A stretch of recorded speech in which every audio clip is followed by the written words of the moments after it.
ನೋಡಿ, cyber fraudsters, cyber ವಂಚಕರು ಏನಿದ್ದಾರೆ, ರೈತರನ್ನ ಟಾರ್ಗೆಟ್ ಮಾಡ್ತಾ ಇದ್ದಾರೆ. ಸೊ ಯಾವ ರೀತಿ ಟಾರ್ಗೆಟ್ ಮಾಡ್ತಾ ಇದ್ದಾರೆ ಅಂತ ಹೇಳಿದ್ರೆ, ಈ ಸರ್ಕಾರದ ಸ್ಕೀಮ್ಸ್ ಏನಿದಾವೆ, ಸರ್ಕಾರದ ಯೋಜನೆಗಳು ಏನಿದಾವೆ, ಆ ಯೋಜನೆಗಳ ಹೆಸರನ್ನ ಬಳಸಿಕೊಂಡು, ಸ್ಕೀಮ್ಸ್ ಗಳ ಹೆಸರನ್ನ ಬಳಸಿಕೊಂಡು ವಾಟ್ಸ್ಆಪ್ ಗ್ರೂಪ್ ಗಳಲ್ಲಿ ಒಂದಿಷ್ಟು ಮೆಸೇಜ್ ಅನ್ನ ಕಳಿಸ್ತಾ ಇದ್ದಾರೆ. ಮೆಸೇಜ್ ಅಲ್ಲಿ ಏನಿರುತ್ತೆ ಅಂತ ಹೇಳಿದ್ರೆ, ನೋಡಿ, ಈ ಒಂದು ಲಿಂಕ್ ಅನ್ನ ಬಳಸಿ ನೀವು ಈ ಒಂದು ಆಪ್ ಅನ್ನ ಡೌನ್ಲೋಡ್ ಮಾಡಿಕೊಂಡ್ರೆ ನಿಮ್ಮ ಖಾತೆಗೆ ನೇರವಾಗಿ ಹಣ ವರ್ಗಾವಣೆ ಆಗುತ್ತೆ ಅಂತಕ್ಕಂತಹ ಒಂದು ಮಾತನ್ನ, ಒಂದು ಬರಹವನ್ನ ಆ ಒಂದು ಲಿಂಕ್ ಮೂಲಕ ಕಳಿಸ್ತಾ ಇದ್ದಾರೆ.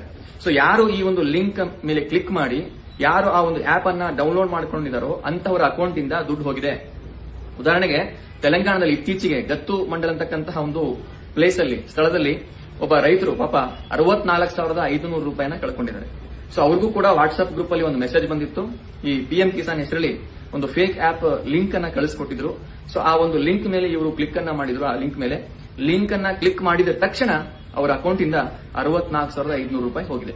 ಸೊ ನಾನು ದಯವಿಟ್ಟು ತಮ್ಮಲ್ಲಿ ವಿನಂತಿ ಮಾಡ್ಕೊಳ್ಳೋದೇನಪ್ಪಾ ಅಂತ ಹೇಳಿದ್ರೆ, ನಿಮಗೆ ಅನ್ನೋನ್ ಲಿಂಕ್ಗಳು ಬಂದಂತಹ ಸಂದರ್ಭದಲ್ಲಿ ದಯವಿಟ್ಟು ಅದರ ಮೇಲೆ ಕ್ಲಿಕ್ ಮಾಡಬೇಡಿ. ಸೊ ಆಪ್ಗಳನ್ನ ಡೌನ್ಲೋಡ್ ಮಾಡುವಂತಹ ಸಂದರ್ಭದಲ್ಲಿ ವೆರಿಫೈಡ್ ಆಪ್ಗಳನ್ನ ಡೌನ್ಲೋಡ್ ಮಾಡ್ಕೊಳ್ಳಿ. ಒಂದು ವೇಳೆ ಈ ರೀತಿಯಾದಂತಹ ಸೈಬರ್ ವಂಚನೆಗೆ ನೀವೇನಾದ್ರೂ ಒಳಗಾಗಿದ್ರೆ, ನಮ್ಮ ಒಂದು national cyber help line number ಇದೆ 1930. ಸೊ 1930ಗೆ ಇಮಿಡಿಯೇಟ್ ಆಗಿ ಕಾಲ್ ಮಾಡಿ ಆ ಒಂದು ದೂರನ್ನ ಸಲ್ಲಿಸಬಹುದು.